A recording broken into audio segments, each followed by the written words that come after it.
What you are about to hear might just keep you up tonight. Welcome to Hauntcore Vault. I am the storyteller, and I'll help you fall asleep. If you are new, please subscribe to the channel. Let's dive in the vault.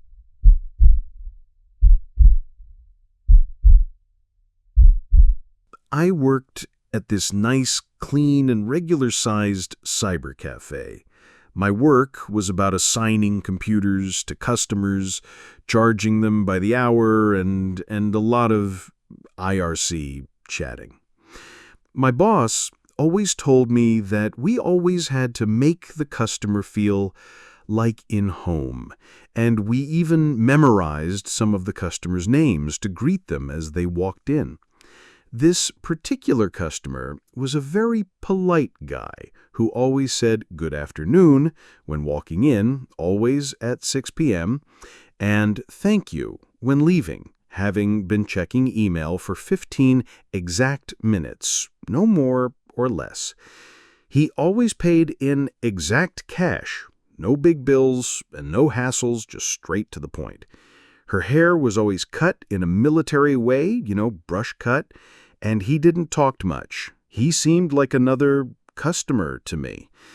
One day, two very big guys walked in, carrying big .45 pistols.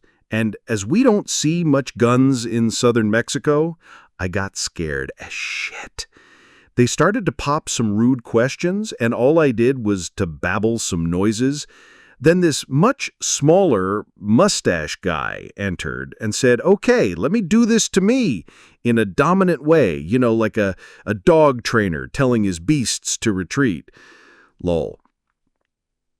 He then asked me in a friendly way if I was able to help them to identify some criminal out there.